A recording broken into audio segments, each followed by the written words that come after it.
9 বছরের বালক সিংহাসনে বসিয়া বলে, ইলমের মর্যাদা তো এমনই হয়।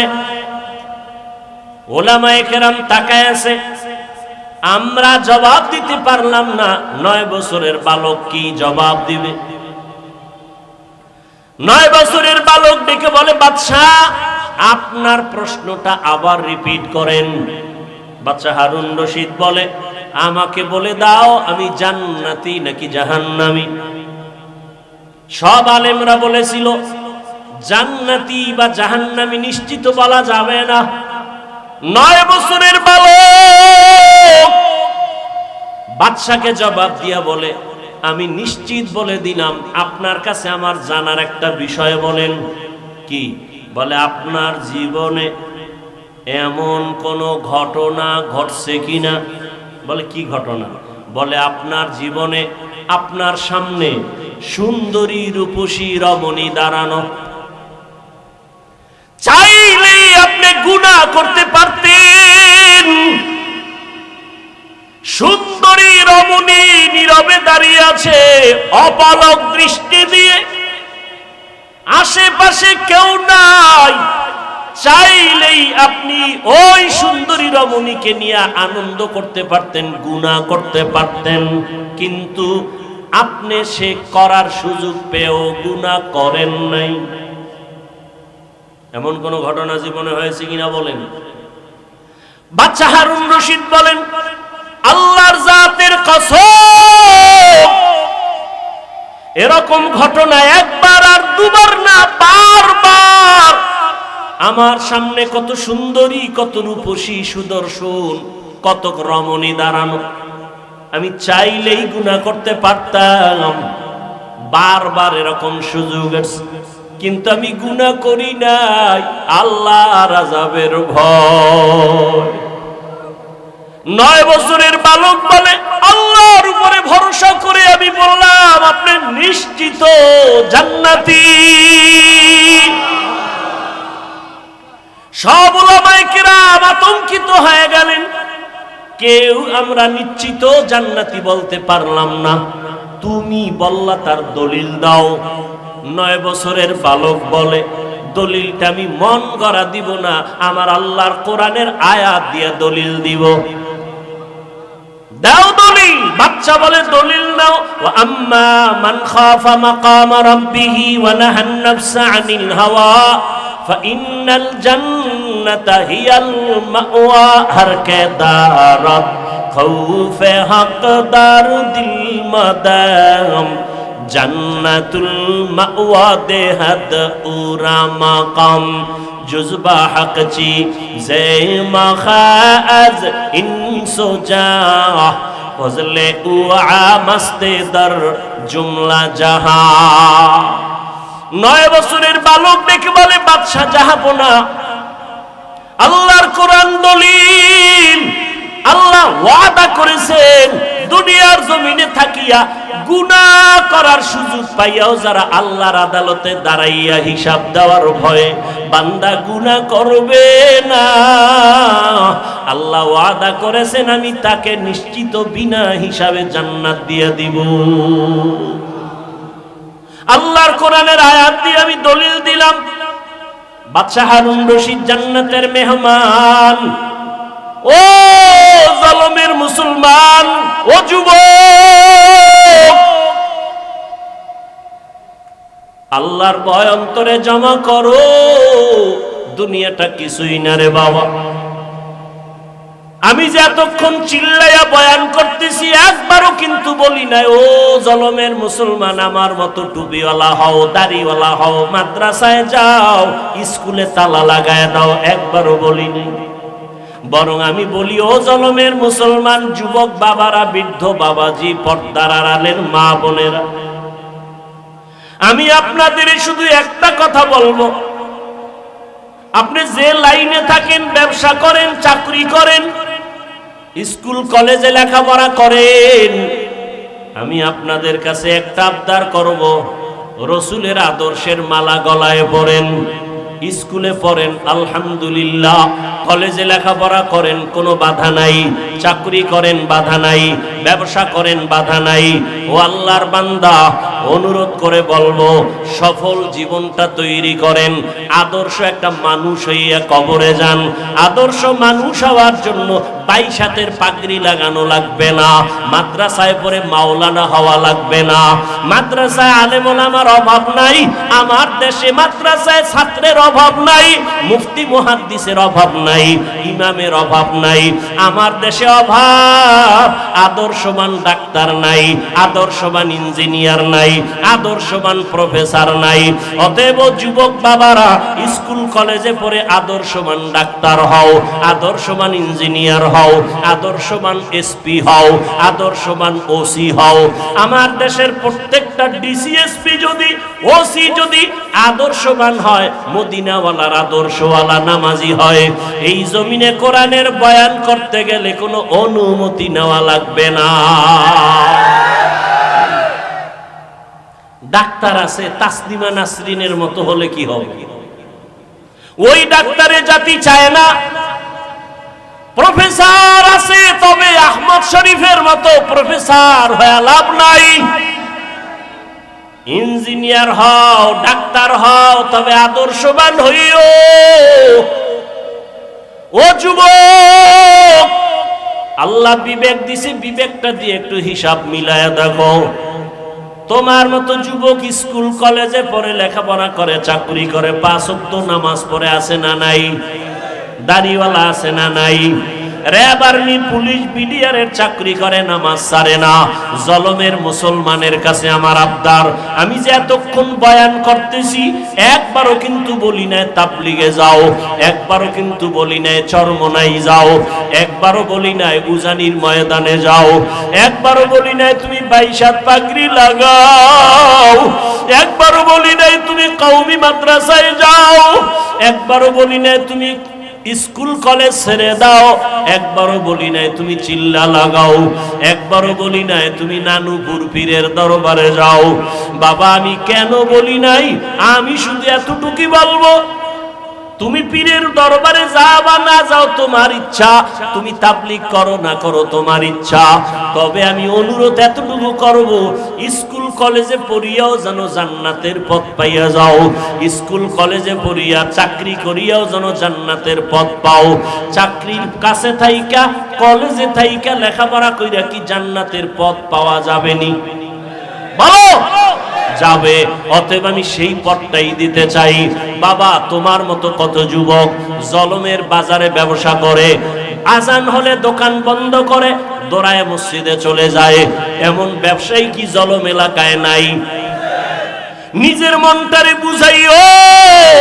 আমি কিন্তু হুজুর হইতে বলি নাই, বরং আমি বললাম তোমার মতো জেনারেল লাইনের যুবক যদি ব্যবসা করে, নামাজ পড়ে, বলো তোমার পায়ে হাত রাইখা বলি, বলো তুমি কেন নামাজ পড়তে পারো না? তোমার মতো বাংলা লাইনের মানুষটা ময়দানে কৃষিকাজ করিয়াও যদি নামাজ পড়ে, বলো বাবা তুমি কেন নামাজ পড়তে পারবা না? আমার রসুলের আদর্শ নামাজ, আমার নবী অসুস্থ হইয়াও নামাজ ছাড়েন না। ও আল্লাহর বান্দারা, ও যুবক বাবা, তোমার মতো যুবক ওসি ডিসিএসপি 5 ওয়াক্ত নামাজি নাই? তোমার বিবেকের কাছে জিজ্ঞাসা করো, তুমি কেন পারবা না? তোমার মতো সন্তান বাংলা লাইনে থাকিয়া রাস্তায় গাড়ি চালায়, ড্রাইভারি করে, নামাজ ছাড়ে না, বলো তুমি কেন নামাজ পারো না পড়তে? ও আল্লাহর বান্দারা, এখনো সময় আছে, তওবার দরজা খোলা। মনের চাহিদা মিটাইয়া, মনের শখ মিটাইয়া, নফসের ধোকায় পড়িয়া গুনাহ করতে করতে তো জীবনের শেষ প্রান্তে চলে আসছো। বাঁচার কিন্তু কোনো হায়াত নাই, গ্যারান্টি নাই। বড়রা আগে মরবে, ছোটরা পরে মরবো তাও বলা যাবে না। জুয়ানেরা পরে মরবে, বুড়ারা আগে মরে যাবে তাও বলা যাবে না। মা বাবা আগে মরে যাবে, সন্তানেরা পরে মরবে তাও বলা যাবে না। কত জায়গায় তাকাইয়া দেখো, ছোট ভাই কবরে চলে গেছে, বড় ভাই এখনো বেঁচে আছে, আছে না নাই? কত বুড়ারা এখনো আছে সুস্থ, কিন্তু যুবক মানুষ অসুস্থ। ও যুবক, তাকাইয়া দেখো গাড়ির নিচে তোমার আমার মতো কত যুবকের লাশ, পানির নিচে কত লাশ, ঘুমের বিছানায় কত লাশ, মহামারী করোনায় কত লাশ, ডেঙ্গুর ভিতরে কত যুবকের লাশ, ঘুমের বিছানায় মরণের যুবকের লাশ। কয়দিন আর বাঁচবারে বাবা? মনের শখ মিটাইয়া গুনাহ তো কম করো নাই। মনে চাইছে নামাজ পড়বা না, কতবার নামাজ ছাড়লা। মনে চাইছে দাড়ি রাখবা না, রাখো নাই। মনে চাইছে পার্কে পার্কে ঘুরবা, অনেক জীবন কাটাইলা ঘুরে ঘুরে। মনের জাল মিটাইয়া গুনাহ তো কম করলা না। আরে আমার মাওলার কথা কি তোমার মনে পড়ে না? রহমতের নবীর কথা কি তোমার অন্তরে আসে না? উলামায়ে কেরামের বয়ান কি তোমার অন্তরে ধাক্কা লাগায় না? ও যুবক, সাহাবায়ে কেরাম নবীর হাতে কালেমা পড়িয়া জান্নাতের টিকিট পাইয়া মৃত্যু পর্যন্ত শুধু কান্নার আওয়াজ। আল্লাহর আদালতে কেমনে দাঁড়াইয়া জবাব দিব? আবু বকরের কান্না, ওমরের কান্না, ওসমানের কান্না, জীবনটা কান্নায় কাটায় দিলেন। আর তোমার আমার তো কোনো আমলের খবরই নাই, চোখেও পানি নাই রে যুবক। কয়দিন আর জীবনের বাহাদুরি করবা, যৌবনের বাহাদুরি করবা? এখনো সময় আছে, তওবা করে নাও। ডাক্তার হও, তবে আদর্শবান ডাক্তার হইও। ইঞ্জিনিয়ার হলে আদর্শবান ইঞ্জিনিয়ার হইও।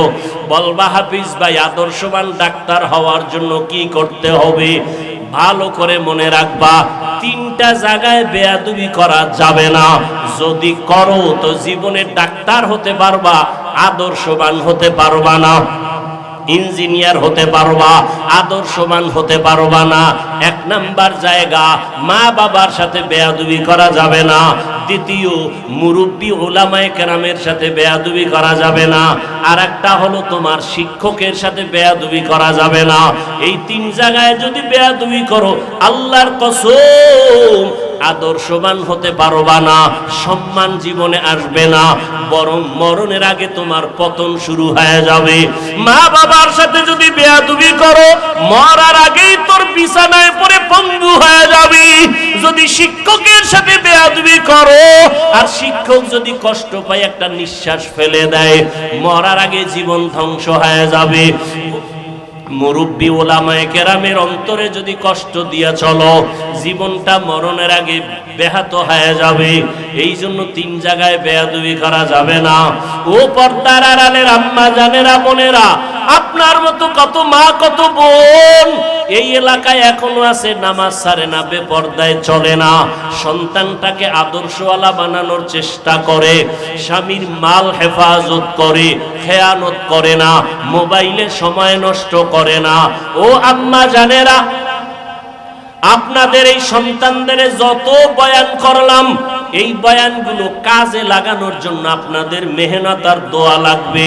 কারণ আপনাদের দোয়া ছাড়া সন্তানের জীবনে সফলতা আসবে না। মা বাবার চোখের পানি আর দোয়া সন্তানের সফলতার চাবি। মা বাবার চোখের পানি আর দোয়া না থাকলে আমি এই চেয়ারে বসতে পারতাম না।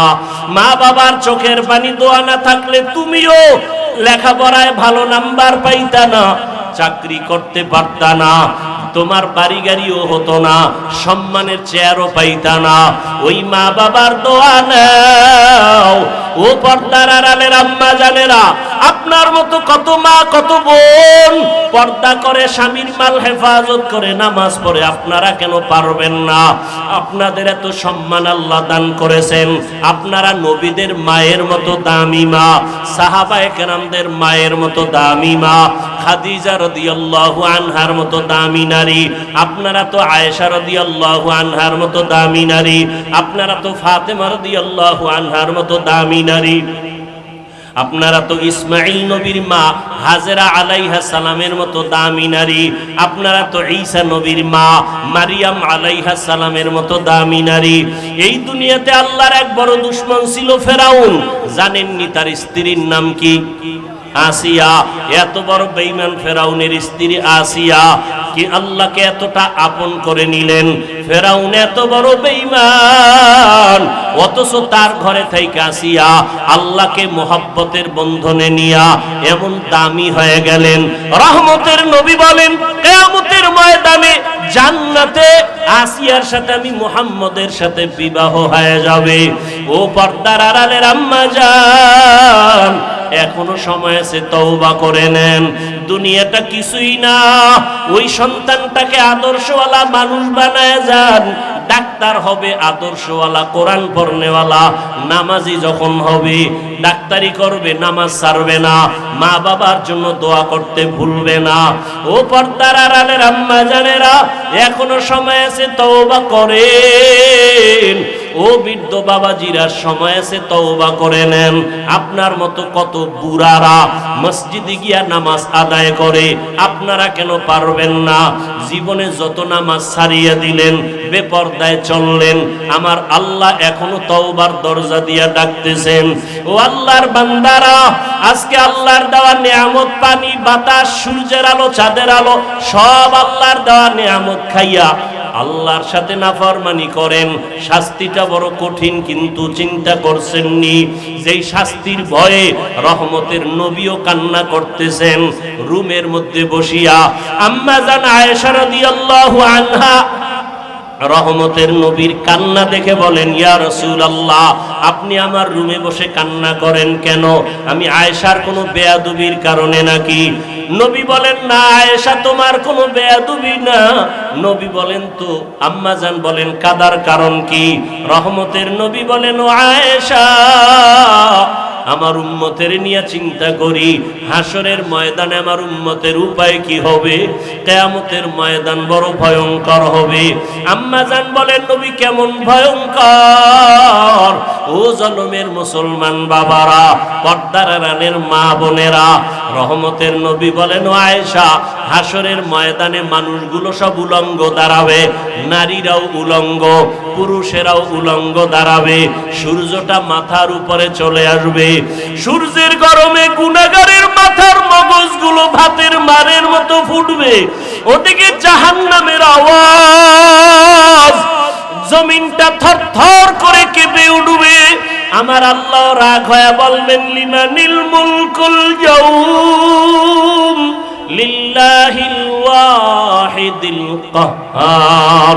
আল্লাহ রাগ হয়ে যাবেন, মানুষগুলো পাগলের মতো হবে। ও আয়েশা, এতটা ভয়ঙ্কর হবে হাসরের মাঠ, আল্লাহর আদালতে কেউ দাঁড়াবার সাহসী পাবে না।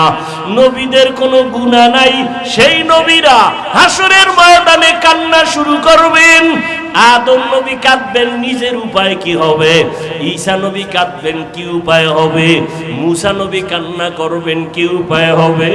ইব্রাহিম নবীও কাঁদবেন, কি উপায় হবে? উম্মতের চিন্তা কেউ করবেন না।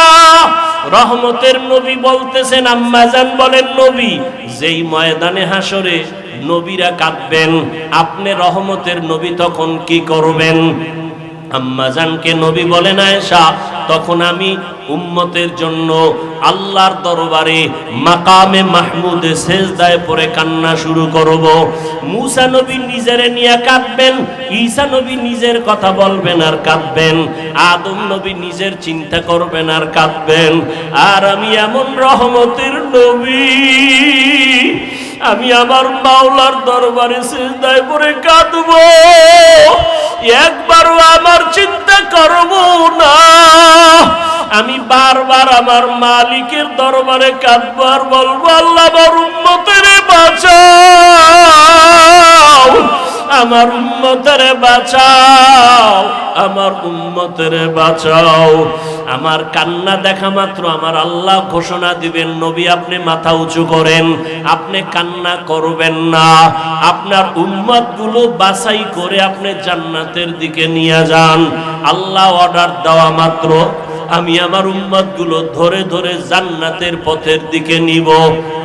আম্মা জান আয়েশা রাদিয়াল্লাহু আনহা বলেন, ইয়া রাসূলুল্লাহ, হাসরের মাঠে কোটি কোটি মানুষ মুসা নবীর উম্মত, ঈসা নবীর উম্মত, আদম নবীর উম্মত, ইব্রাহিম নবীর উম্মত।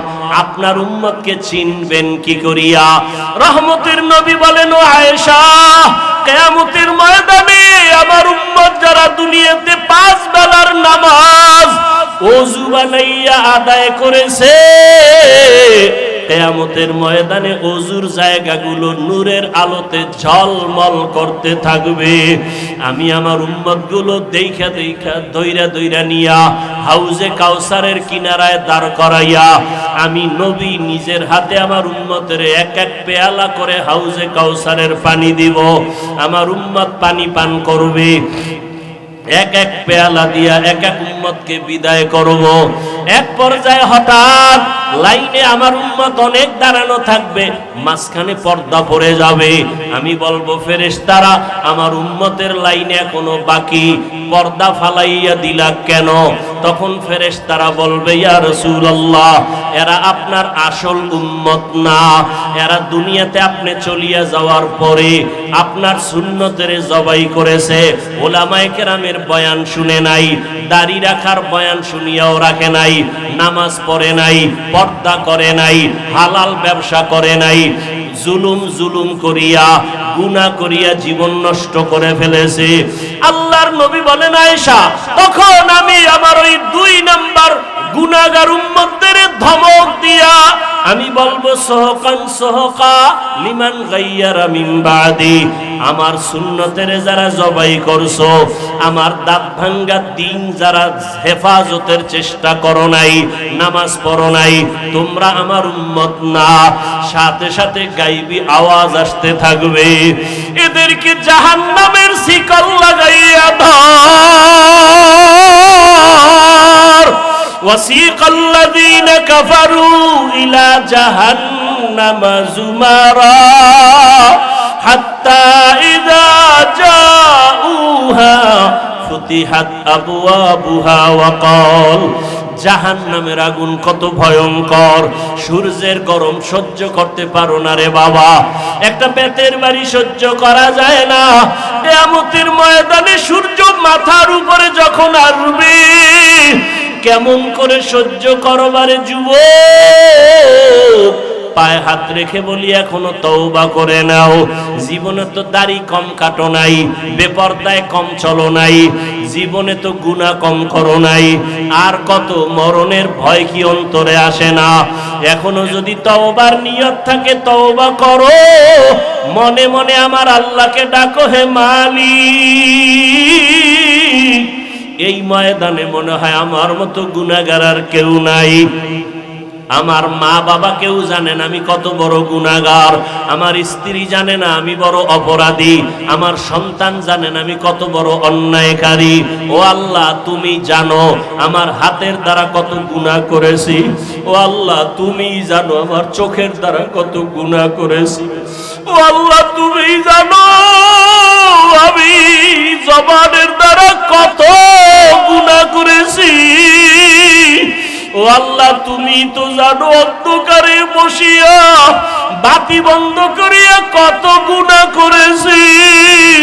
মনে হয় জানো গুনার কারণে আমার হাত না পাক, আমার চোখ না পাক, আমার জিহ্বা না পাক, আমার অন্তর না পাক। ও আল্লাহ, জানি না কোন দিন আজরাইল হাজির হইয়া যায়, কোন দিন জানি আমার সন্তান থুইয়া কবরে যায়। আরে আজরাইল আসলে আমার সন্তানেরা আব্বু আব্বু বলিয়া ডাকবে, আমার জবানে আর আওয়াজ হবে না। আমার মা বলবে আমার সন্তান, আর আওয়াজ দেওয়া যাবে না।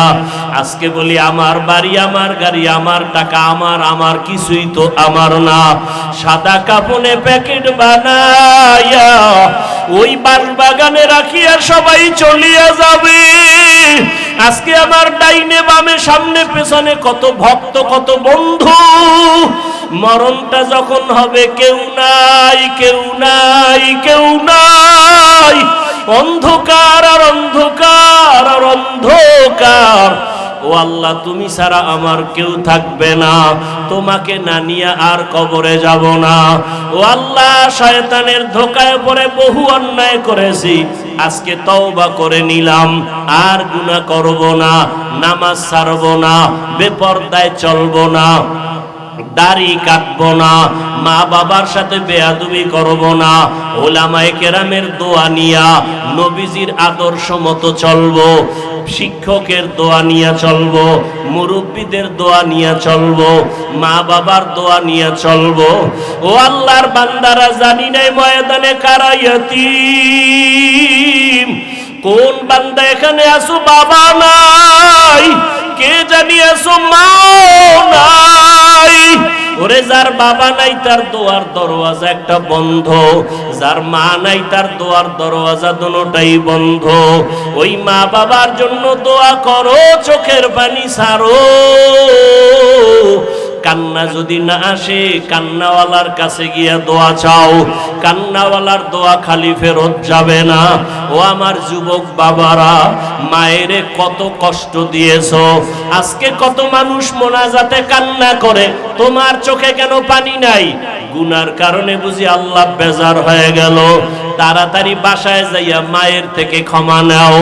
মা যদি বাঁচিয়া থাকে, ঘরে গিয়া বলবা, মা জীবনে কত বেয়াদবি করেছি, আজকে বোধহয় তুমি আমার উপরে রাগ করে আছো, এ কারণে ময়দানে চোখে পানি আসলো না। মা আমি তওবা করে আসছি, আর বেয়াদবি করব না। তুমি আমাকে মাথায় হাত দিয়া দোয়া করে দাও। যদি মাকে বলতে পারো, দেখবা মায়ের চোখে পানি চলে আসবে। মা ডাক দিয়া বলবে, আরশে আজিমের মালিক, আমার কলিজার সন্তানটাকে তুমি মাফ করে দাও। আমি মা দোয়া করি, ওকে কবুল করে নাও। মায়ের দোয়া, বাবার দোয়া ছাড়া কোনোদিন সফলতা আসবে না। যার বাবা নাই সে জানে বাবা কত বড় মাথার উপরে ছায়া ছিল। যার মা নাই তাকে জিজ্ঞাসা করো, মা কত বড় রত্ন। ওই মায়েরে যারা কষ্ট দিয়ে কাঁদাইছো, কপাল পুড়িয়ে গেছি। ওই বাবার সাথে যারা বেয়াদবি করেছো, কপাল বুঝি পুড়িয়ে গেছে। এখনো সময় আছে, তওবা করে নাও। মনে মনে আল্লাহরে বলো, আল্লাহ আর গুনাহ করব না, বেয়াদবি করব না, নামাজ ছাড়ব না, দাড়ি কাটবো না, বেপরদায় চলবো না। মা বাবার দোয়া নিয়া, শিক্ষকের দোয়া নিয়া, ওলামায়ে কেরামের দোয়া নিয়া নবীর আদর্শ মেনে চলবো। আল্লাহ সবাইকে তওবাওয়ালা জীবন দান করেন। আলহামদুলিল্লাহি রাব্বিল আলামিন, والصلاة والسلام على سيد الأنبياء والمرسلين وعلى آله وأصحابه أجمعين يا أرحم الراحمين يا أرحم الراحمين يا أرحم الراحمين رب ارحمهما كان جنة।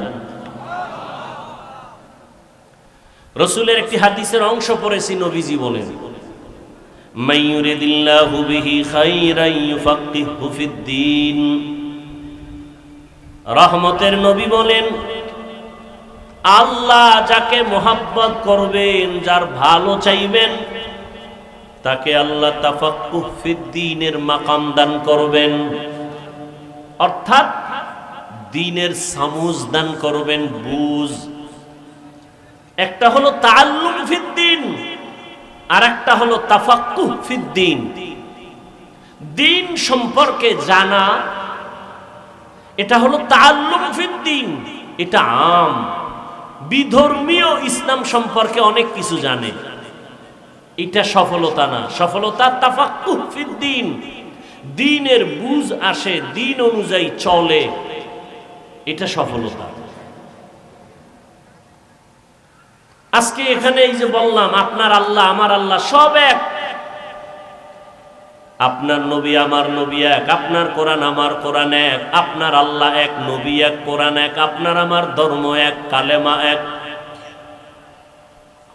আপনার আমার দুনিয়াতে আসার সিস্টেম এক, বিদায় বেলার সিস্টেম এক, কাফন এক, কালার এক, কবরের সাইজও এক, কবরের প্রশ্ন তিনটা তাও এক।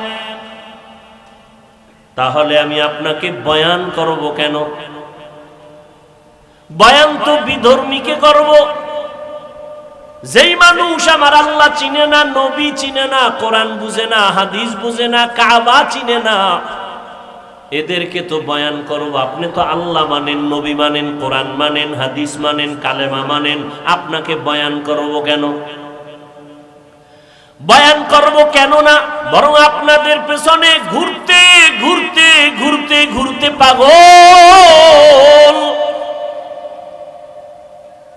ফজরের পরে বয়ান, জোহরের পরে বয়ান, আসরের পরে বয়ান, মাগরিবের পরে বয়ান, সারা রাত বয়ান, দৌড়াইতে দৌড়াইতে ঘুম নাই, খানা নাই।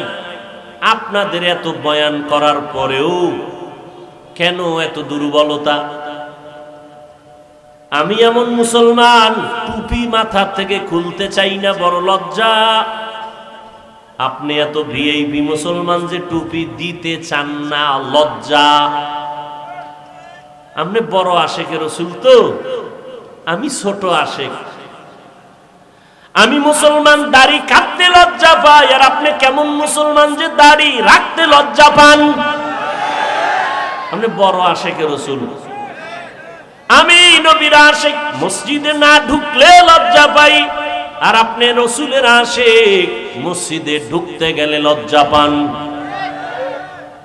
আমি পর্দা না করলে লজ্জা পাই, আর আপনি পর্দা করতে গেলে লজ্জা পান। বড় আফসোস, সেদিন একটা যুবক মোনাজাতের পরে স্টেজ থেকে নামার সময় হাতটা ধইরা দোয়া চায়, আর বলে, হুজুর আমি আর্মির চাকরি করি, হঠাৎ করে ছেড়ে দিয়েছি। কেন? এই মুহূর্তে তো আর্মির বড় মূল্য। আমাকে বারবার টর্চার করা হয় মানসিকভাবে, দাড়ি কেটে ফেল। আমি রসুলের মোহাব্বতে চাকরি ছেড়ে দিয়েছি, চাকরি চলে যাবে, দাড়ি কাটবো না। ও মুমিন বাবারা, আপনার ইমান আমার ইমান।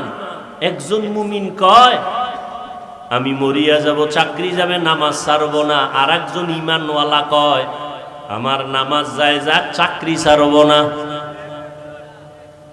মুমিনে মুমিনে ব্যবধান আছে না নাই? বড় কঠিন জিনিস। কিন্তু একজনে বলে পর্দা লঙ্ঘন হয়, আমি এখানে কাজ করব না। আর একজনে বলে পর্দা করার দরকার নাই, আমার চাকরি ঠিক রাখবো, সেও মুসলমান। সবকিছুর মূলে বুঝের অভাব। কিসের অভাব? আমার বুঝ টুপি মাথায় দিলেই শান্তি আর সম্মান, আপনার বুঝ হলো টুপি না দিলে সম্মান। বুঝটা যেদিন ঠিক হয়ে যাবে, সেদিন আপনার গালেও দাড়ি উঠবে, জেনারেল লাইনে থাকলেও আর দাড়ি ছাড়বেন না, কারণ আপনার বুঝ ঠিক হয়ে গেছে। বুঝটা ঠিক করার জন্যই উলামায়ে কেরামের বয়ান। রহমতের নবী জীবন ভর কষ্ট করেছেন, মানুষকে দ্বীনের দিকে ডাকছেন। সারা দুনিয়ার সমস্ত মুমিন মুসলমান নবী রসুল যত কষ্ট করেছেন, এর থেকে কোটি গুণ কষ্ট রসুল করেছেন একা। এজন্য নবী বলেন, আল্লাহ যাকে মোহাব্বত করবেন, ভালো চাইবেন, তাকে তাফাক্কুহ ফিদ্দীনের মাকাম দান করবেন, দ্বীনের সহি বুঝ দান করবেন। এখানে এত মানুষ, সবাই খুশি, এত লোক, কিন্তু আমি অতটা খুশি না। কেন? এখানে অনেক মানুষ বসে আছে, সবাই দাবি করে আশেকে রসুল, অথচ ফজরের নামাজ অনেকে পড়ে নাই, জোহর পড়ে নাই, আসর পড়ে নাই, মাগরিব পড়ে নাই, এশাও পড়ে নাই। আছে না নাই? নামাজ না পড়া যদি আশেক হয়, তাহলে আমরা নামাজিরা ভণ্ড। অথচ রহমতের নবী বলেন, বাইনাল আবদি ওয়া বাইনাল কুফরি তারকুস সালাহ। মুমিন আর বেঈমানের মাঝে ব্যবধান হলো নামাজ। বেঈমানেরা নামাজ পড়ে না, মুমিন যারা তারা নামাজ ছাড়ে না।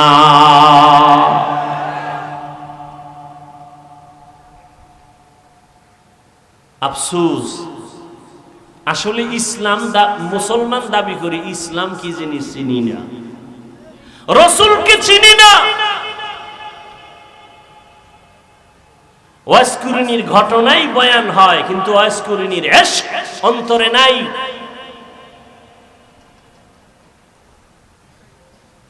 খাজা মঈনুদ্দিন চিশতি আজমিরি রাহমাতুল্লাহ আলাইহির বয়ান হয়, কিন্তু তিনি রাসূলকে যেই পরিমাণ মুহাব্বত করেছেন ওই পরিমাণ মোহাব্বত খাজা মঈনুদ্দিনের ভক্তদের অন্তরে নাই।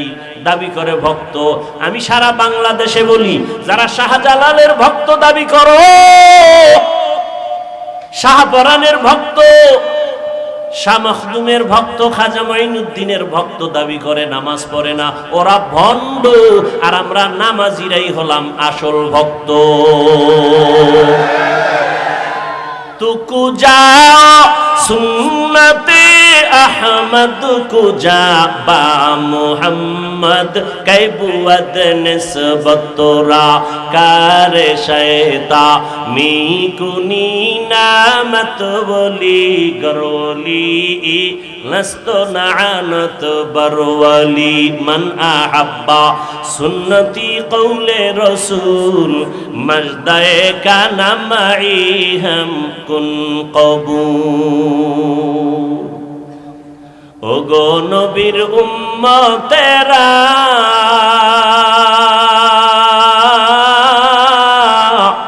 हुए আজি দিশাহারা,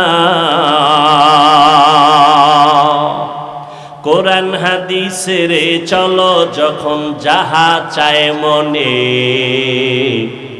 নবী বিনে কে তরবে পুসিরাত মিজানে, নবী বিনে কে তরবে পুসিরাত মিজানে। চলো চলো চলো মুমিন চলো নবীর সন্ধানে, নবী বিনে কে তরবে পুসিরাত মিজানে, নবী বিনে কে তরবে পুসিরাত মিজানে। উম্মতের কান্ডারি নবী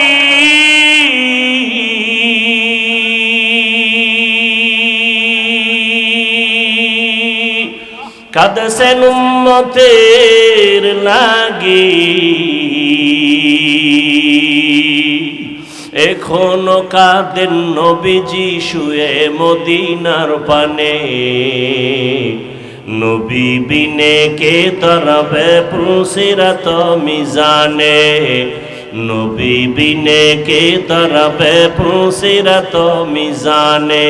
চলো চলো চলো মুমিন চলো নবীর সন্ধানে, নবী বিনে কে তরবে পুসিরাত মিজানে, নবী বিনে কে তরবে পুসিরাত মিজানে।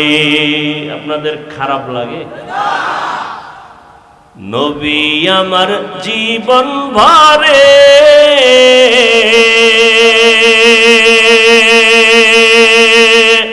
দিনের লাগি কষ্ট করে,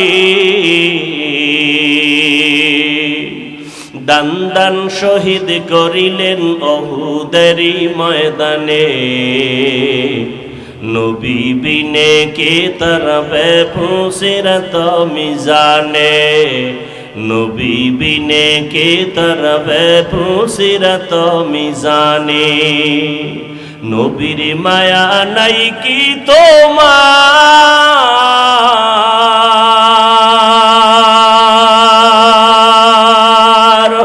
কেমনে দুঃখ দাও যে আবার, দরুদ পড়ো স্মরণ করো প্রথম ঘাটি কাফনে, নবী বিনে কে তরবে পুসিরাত বিনে কে তরবে পুসিরাত মিজানে।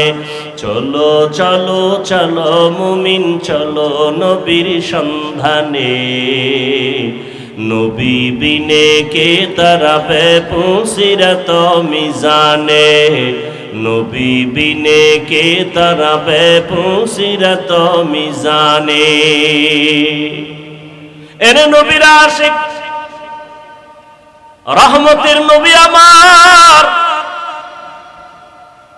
শুধু উম্মতের জন্য জীবনকে বিলায় দিয়েছেন।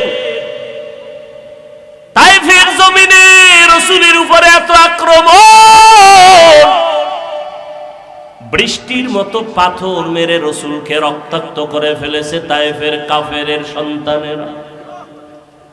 আল্লাহ বরদাস্ত করতে পারেন নাই, বলে জিবরাইল যাও, রাসূলের শরীর মুবারকে মশা মাছি পড়া হারাম, ওই শরীরে পাথরের আঘাত, রক্ত পড়ে জুতা আটকায় গিয়েছে, যাও এখনই তায়েফের জমিন উল্টায় সব ধ্বংস করে দাও।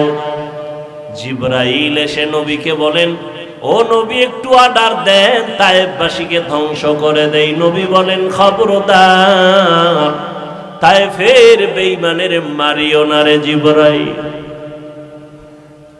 ওরা আমাকে চিনে না, আমি ইয়তীম, ওরা আমাকে জানে না আমি কত বড় দিলওয়ালা। দোয়া করি একদিন আমাকে চিনবে, দিনের কাজে ওদের সহযোগিতা পাওয়া যাবে। কাফেরেরা নবীরে মারে, নবী গালি দেয় না, বরং আল্লাহ অর্ডার দেয় মারার জন্য। নবী আবদার করে, মারিয়েন না। ও বরুণার জলমের মুসলমান, দুইটা পা ধরে বলেছি রে যুবক,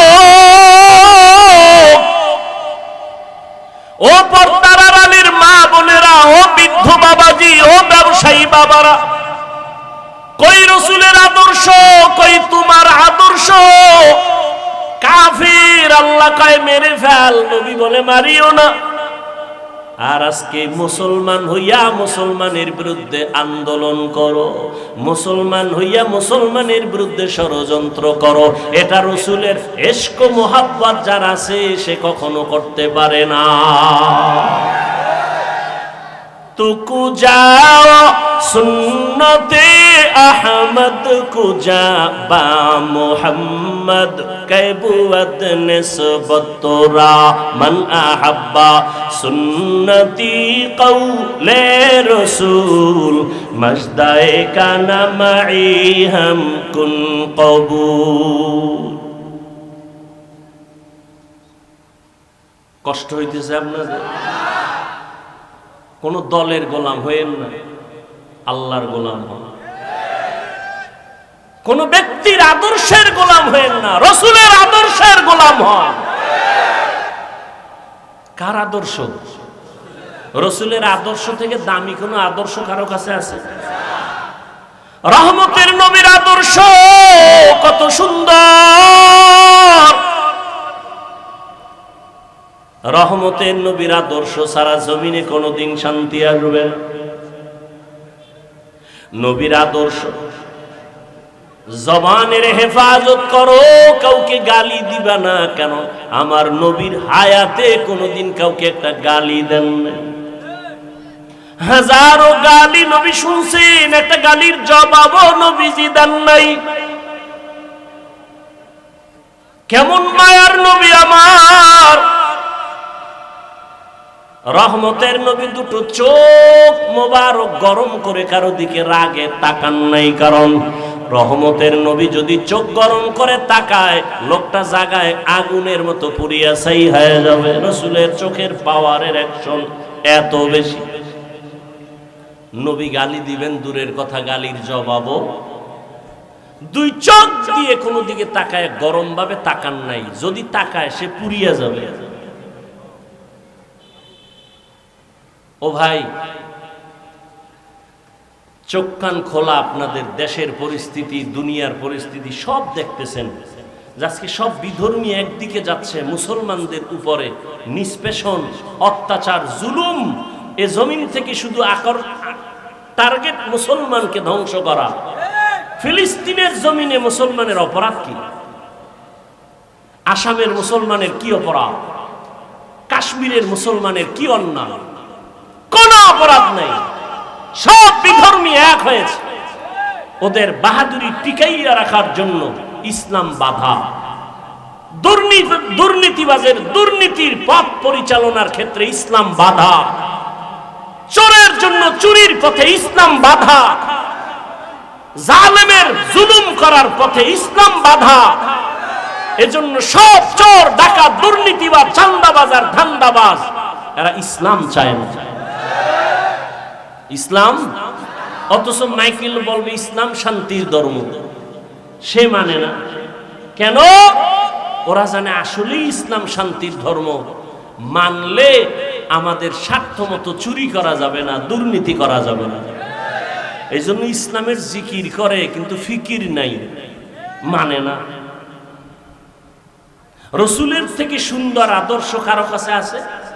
থাকলে বলেন আমি হাফিজুর রহমান ঘোষণা দিলাম, রসুলের থেকে যদি আরো সুন্দর আদর্শ কারো কাছে থাকে আমি সেইটা নিব, রসুলেরটা বাদ দিব। বলেন রসুলের থেকে আর সুন্দর আদর্শ কারো কাছে আছে?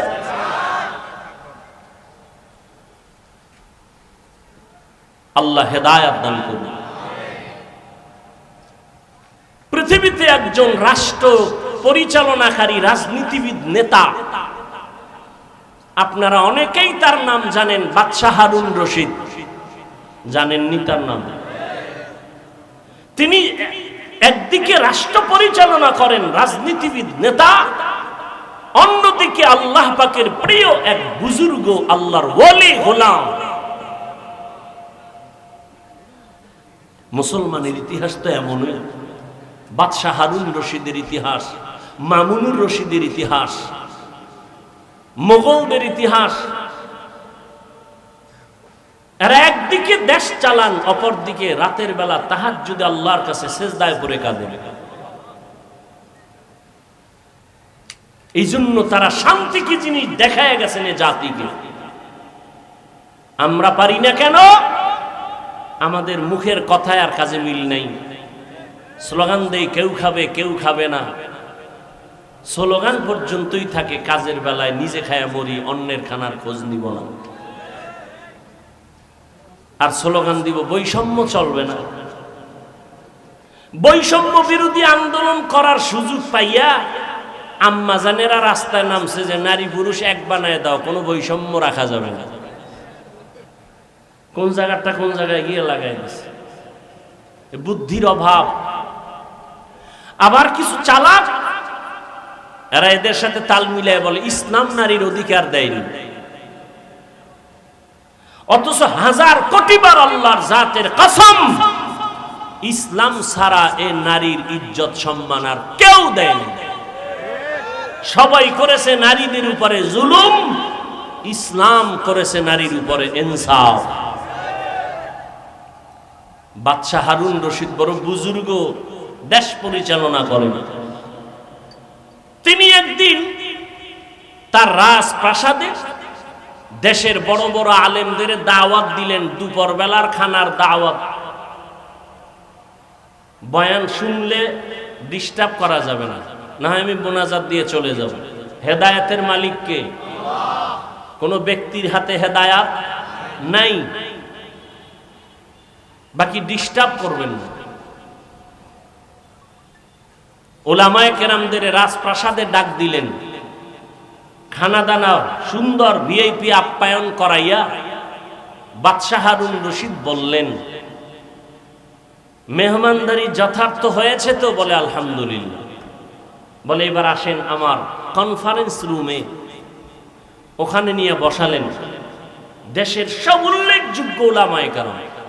বাদশাহ হারুন রশিদ সিংহাসনে বসে বললেন, আমি যে আপনাদের ডাকছি আমার মনের একটা কঠিন প্রশ্নের জবাব নেওয়ার জন্য। বলে তাই? বলে হ্যাঁ। বলেন কি প্রশ্ন? বাদশাহ হারুন রশিদ বললেন, আপনারা আমাকে চিনেন? বলে হ্যাঁ চিনি। আমি শুধু দেশ চালাই এতটুকুই না, আমি দ্বীনের পথে আমল করার জন্য চূড়ান্ত চেষ্টা চালাই। অতএব আমি নেক আমল করি, যথাসাধ্য আমি গুনাহ থেকে বেঁচে থাকার চেষ্টা করি। আমি আপনাদের থেকে জানতে চাই, আমি বাদশাহ হারুন রশিদ জাহান্নামী নাকি জান্নাতি? ওলামাদের মজলিসে প্রশ্নটা ছেড়ে দিলেন। একজন একজন করে সবাই এক আওয়াজ দিলেন যে আপনি জান্নাতি না জাহান্নামী, এটা বলার কোনো পাওয়ার, কোনো সুযোগ আমাদের? হ্যাঁ, এতটুকু বলা যাবে, আপনি যদি ভালো আমল করেন তো আপনি জান্নাতের পথে আছেন, জান্নাতি বলা যাবে না। আপনি যদি অপরাধমূলক অন্যায় কাজে জড়িত থাকেন, আপনাকে বলা যেতে পারে আপনি জাহান্নামের পথে আছেন, জাহান্নামী বলা যাবে না। বাদশা হারুন রশিদ মজাক করলেন, আমাকে যদি আপনারা একটা সাইড করে দিতেই না পারেন তো আপনাদের খাওয়াইয়া লাভ হইল? এত বড় মেহমানদারি করাইলাম, কি লাভ হলো? নিরাশ হয়ে গেলেন বাদশা হারুন রশিদ। ঠিক আছে, আপনারা যান, দেখি জবাব কোনোদিন পাই কিনা। ওলামায়ে কেরাম সঠিক কথা বললেও মনের মধ্যে একটু দুঃখ, বাদশার মনকে খুশি করতে পারলাম না। নিরাশ হয়ে ওলামায়ে কেরামও যাবেন। ঠিক এমন সময় ওই মজলিসের পেছনে একটা 9 বছরের বালক দাঁড়ায় গেল। দাঁড়ায় বললেন, বেয়াদবি ক্ষমা চাই, বাদশা জাহাপনা, আপনি যদি হুকুম দেন জবাবটা আমি দিব। কয় তাদের মতো না আলাদা? বলে আলাদা দিব। ঠিক আছে দাও, আমাকে কাছে নেন। 9 বছরের বালককে বাদশা রাস্তা করে কাছে আনলেন। 9 বছরের বালক বাদশাকে বললেন, প্রশ্নের জবাবটা কি আপনি দিবেন না আমি? বলে তুমি দিবা। তাহলে বলুন তো, প্রশ্ন করনেওয়ালা সে একটু উঁচু মর্যাদার না যে উত্তর দেয় তার মর্যাদা একটু বেশি? বাদশা হারুন রশিদ বলে, যে উত্তর দিবে ক্ষণিকের জন্য তার মর্যাদা কি? 9 বছরের বালক বলে, বেয়াদবি ক্ষমা করে আমাকে সিংহাসনে বসায় দেন, উত্তর দেওয়ার পরে নামায় দিয়েন, আপাতত উত্তর দেওয়া পর্যন্ত আপনি নিচে বসেন। এখন বাদশা তো উত্তর জানতে হবে, বড় আবেগওয়ালা উত্তর, আমি জান্নাতি না জাহান্নামী। এখন বাদশা যেহেতু জবাব চায়, আর সব আলেমরা তাকায় আছে এই ছোট বাচ্চা কি বলবে। ওই যে শুরুতে বলছিলাম, বান্দা চাইলে কিছুই, আল্লাহ চাইলে। বাদশা হারুন রশিদ চাইছিল আলেমরা জবাব দিবে, কিন্তু আল্লাহ চাইছে বাচ্চারে দিয়ে জবাব দেওয়া, মরে দিও।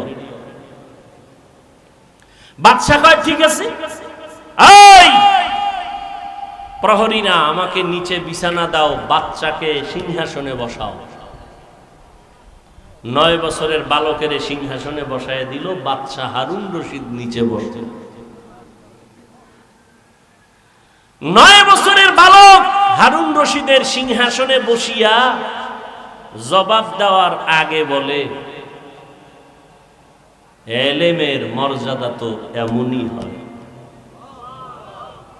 কিসের মর্যাদা? এলমেরা এজাজু করদান বেহিসাব, খলকেরা দাদান জওয়াবে বা সওয়াব হক নাদারত, দোস্তে খলকা জারেরা নিস্তে ই খসলত কে দিনদারেরা। 9 বছরের বালক বাদশা হারুন রশিদের সিংহাসনে বইয়া প্রথম একটা ভাষণ দিয়া কয়, এত বড় বড় উলামায়ে কেরামের মজলিসে আমি 9 বছরের সন্তান, বাদশাকে নিচে বসাইয়া সিংহাসনে বসছি, এটা আমার বাহাদুরির কিছু নাই, আল্লাহর দেওয়া ইলমের বরকত। কিসের বরকত? ইলমের বরকত। ইলমওয়ালা কোরআনওয়ালারা টাকাওয়ালার পেছনে দৌড়াবে কেন? কোরআনের ইলম সিনাই নিয়ে চলো, টাকাওয়ালা তোমার পেছনে দৌড়াবে। কোটি টাকার মালিক দেখো, অভাব হয় না দূর, গরিবে ঘুমায় আরাম করে মনটা বাহাদুর। ফেরাউনের লাশটা দেখো মিশর জাদু ঘরে, খায় না মাটি পোকা মাছি সবাই ঘৃণা করে। হৃদয়ে থাকিবে যার নম্রতা সদা, রহমত আসিবে সেথা প্রভুর ওয়াদা। বড়র বাড়াই থাকলে দিলে রহমত আসবে না, নিজেকে নিজে ছোট মনে করিও সাদা। উঁচু জমিন থেকে পানি নিচু জমিনে যায়, তেমনি খোদার রহমত আসে নম্রতার হৃদয়। ভোগবিলাসের বাড়ি গাড়ি পরে রবে সব, থাকতে সময় স্মরণ করো আল্লাহ আমার রব। থাকতে সময় স্মরণ করো আল্লাহ আমার রব। দুনিয়ার সব শেষ হয়ে যাবে, কে থাকবেন? জিন্দগি মে বন্দগি তু কর নাহি, जिंदगी में बंदगी तू कार नहीं, जिंदगी में बंदगी शर्मिंदा है, जिंदगी में बंदगी शर्मिंदा है। दुनिया में हो दुनिया का तलबगार ना हो, बाजार से गुजर हो खरीदार ना हो। ये दुनिया एक मिसले कागज फूल है, ये दुनिया एक मिसले कागज फूल है। जिंदगी में बंदगी तू कर नहीं, जिंदगी में बंदगी शर्मिंदा है।